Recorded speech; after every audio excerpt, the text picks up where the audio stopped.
बहादुर खरगोश और जादुई गाजर। एक समय की बात है। एक हरे भरे जंगल में टिमटिम नाम का एक छोटा लेकिन बहादुर खरगोश रहता था। टिमटिम को गाजरें बहुत पसंद थी, लेकिन आम गाजरें नहीं, उसे जादुई गाजरें चाहिए थी। एक दिन उसे जंगल के सबसे पुराने पेड़ के नीचे एक चमकती हुई गाजर दिखी। जैसे ही उसने उसे छुआ, गाजर हवा में तैरने लगी और एक नक्शा नीचे गिरा। नक्शे पर लिखा था, जादुई गाजरों का पहाड़। टिमटिम बहुत उत्साहित हुआ। उसने अपनी छोटी सी टोपी पहनी और अपनी लंबी यात्रा पर निकल पड़ा। रास्ते में उसे एक शरारती लोमड़ी मिली, जो उसे डराना चाहती थी। लेकिन टिमटिम घबराया नहीं। उसने लोमड़ी को एक दौड़ लगाने की चुनौती दी और अपनी फुर्ती से उसे हरा दिया।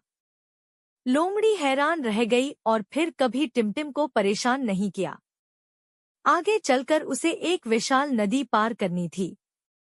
टिमटिम तैरना नहीं जानता था। तभी उसे एक मिलनसार कछुआ मिला। कछुए ने टिमटिम को अपनी पीठ पर बिठाया और नदी पार करवा दी।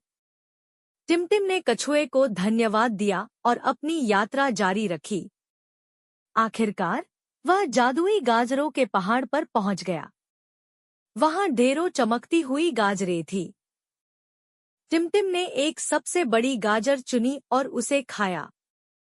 जैसे ही उसने गाजर खाई, वह हवा में कूदने लगा और उसे लगा कि वह अब पहले से भी तेज दौड़ सकता है। टिमटिम खुशी खुशी अपने घर लौटा और उसने अपनी जादुई गाजरों की कहानी जंगल के सभी जानवरों को सुनाई।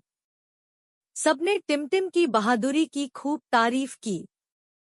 उस दिन से टिमटिम को बहादुर खरगोश के नाम से जाना जाने लगा और उसने सीखा कि बहादुरी और दयालुता से किसी भी मुश्किल का सामना किया जा सकता है।